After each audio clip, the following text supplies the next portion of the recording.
Hi friends, இன்றைக்கி நம்மளுடைய சேனலில் ஒரு பர்த்டே ஃபங்க்ஷனுக்கு தான் நான் இன்றைக்கி கிளம்பி போயிருந்தேன்.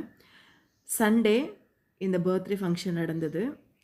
பர்டிகுலராக சண்டே அப்படின்னா எல்லோரும் வருவாங்க அப்படிங்கிறதுக்காக அரேஞ்ச் பண்ணியிருந்தாங்களா என்னன்னு தெரியல. சண்டே வந்தது, வசதியாக இருந்தது எல்லாருக்குமே. ஏன்னா வேலைக்கு போகிறவங்க, ஸ்கூலுக்கு போகிறவங்க, காலேஜுக்கு போகிறவங்க எல்லாருக்குமே கம்ஃபர்டபுளாக இருந்திருக்கும் வந்துட்டு போகிறதுக்கு. அதனால் கூட அரேஞ்ச் பண்ணியிருக்கலாம். சண்டே அரேஞ்ச் பண்ணியிருந்தாங்க. 11 to 12 டைமு. அந்த டைமுக்கு வரணும் அப்படின்னு இன்விடேஷனில் போட்டிருந்தது. நான் போனது 11:45 ஆகிடுச்சு. ஸ்டேஜில் கட் பண்ணுறதுக்கு ரெடியாக இருந்தாங்க. அப்போ தான் நான் உள்ளே போகிறேன். எப்போவுமே பைக்கில் தான் நான் போயிடுவேன். பைக்கு ரொம்ப வசதி. நம்ம பஸ்ஸு, ஆட்டோ பிடிச்சி நம்ம போகிறத விட நம்மளோட பைக்கில் போகும்பொழுது கம்ஃபர்டபுளாக இருக்கும். போய் ரீச் ஆகிறதுக்கு நம்மளுடைய வசதிக்கு ஏற்ற மாதிரி நம்ம போகலாம். டைமிங்கோடு போகணுன்றது இல்லை. சண்டே அப்படிங்கிறதுனால வீட்டில் எல்லா வேலையும் முடிச்சுட்டு போகிறதுக்கே எனக்கு 11:50 அந்த மாதிரி ஆகிடுச்சு. உள்ளே ஸ்டேஜ்குள்ளே போகும்பொழுது கேக்கெல்லாம் கட் பண்ணுறதுக்கு ரெடியாக இருந்தாங்க. அந்த டைமுக்கு தான் என்னால் உள்ளே போக முடிஞ்சுது. இந்த மண்டபம் எங்கே இருக்குது அப்படின்னு பார்க்கும்பொழுது ஸ்ரீ உமாசங்கர் பார்ட்டி ஹால் மாதிரி உள்ளே நல்ல பெருசாக இருந்தது. வெளியில் அந்தளவுக்கு பெருசாக தெரியல.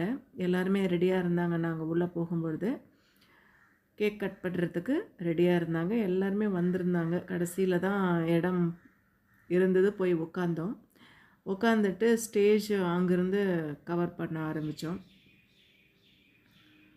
அந்த குழந்தையோட பேர் மோனித்து. மோனித்து முன்னாடி டெக்கரேஷன் பண்ணியிருந்தாங்க. அவங்களுடைய இனிஷியலில் லைட் செட்டிங் போட்டு டெக்கரேஷன் பண்ணியிருந்தாங்க. ரொம்ப நல்லா இருந்தது. பர்த்டே அண்ணா ஃபஸ்ட்டு பர்த்டே அப்படின்னும் பொழுது மேக்ஸிமம் எல்லா குழந்தைங்களுமே அழுதுகிட்டே இருக்கும். ஆனால் இந்த குழந்தை அழவே இல்லை, நல்லா இருந்தது பார்க்குறதுக்கு. அதே மாதிரி அந்த குழந்தைய பார்க்குறதுக்கு கொஞ்சம் பயந்து போய் தான் இருந்தது. ஆனால் அழலை. மாற்றி மாற்றி அவங்களுடைய பேரண்ட்ஸ் அந்த குழந்தைய வச்சிட்டு இருந்தாங்க. நான் பர்த்டே பார்ட்டிக்கு வந்தது.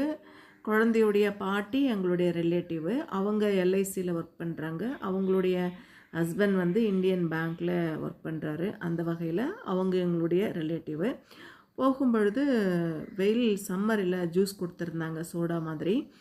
இதோட ரேட்டு 40 ருபீஸ் போட்டிருந்தது. பெரிய ட்ரம்மில் வச்சுருந்தாங்க. ஐஸ் கட்டி நிறையா போட்டுட்டு அதில் இருந்தது. அந்த கூலிங் போகாமல் இருக்கணும் அப்படின்றதுக்காக. மே மந்த்து சம்மரில் இந்த பர்த்டே பார்ட்டி நடந்ததுனால சம்மருக்கு தேவையாக இருக்கும் அப்படிங்கிறதுக்காக, வெயில் ஜாஸ்தியாக இருக்கும் அப்படிங்கிறதுக்காக வச்சுருந்தாங்க. இந்த ஃபோட்டோகிராஃபருக்கு எல்லாருமே அரேஞ்ச் பண்ணி நிற்க வைக்கிறது பெரிய டாஸ்க்கு. ஏன்னா எந்த பொசிஷனில் நிற்கணும் அப்படிங்கிறது அடிக்கடி வந்து சொல்லிக்கிட்டே இருந்தார் இந்த ஃபோட்டோகிராஃபரு. நம்மளுடைய ஜனங்களுக்கு என்ன அப்படின்னா, வந்தவங்களுக்கு உடனே எந்த ஒரு ஃபங்க்ஷனாக இருந்தாலும் கிஃப்ட் கொடுத்துட்டு போகணும் அப்படின்ற மாதிரி தான் எல்லாருமே க்யூவில் ஒவ்வொருத்தராக போயிட்டே இருக்காங்க. முன்னாடியெல்லாம் பார்க்கும்பொழுது, நான் சின்ன குழந்தையா இருக்கும்பொழுது பார்க்கும்பொழுது, ஒரு கல்யாணமாக இருக்கட்டும், பர்த்டே பார்ட்டியாக இருக்கட்டும், ஒரு நாளைக்கு முன்னாடியே போய் ரிலேஷன்ஸ் வீட்டுக்கெல்லாம் போயிட்டு அங்கேயே நம்ம இருப்போம்.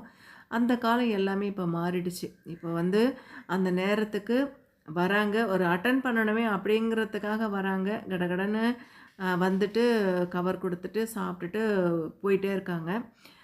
உறவுகள் அந்த அளவுக்கு. அது மட்டும் இல்லாமல் அவசரமான உலகத்தில் நம்ம சர்வே பண்ணிகிட்ருக்கோம். அந்த மோனித்ன்ற பேர் நல்லா இந்த இடத்துல தெரியுது பாருங்கள்.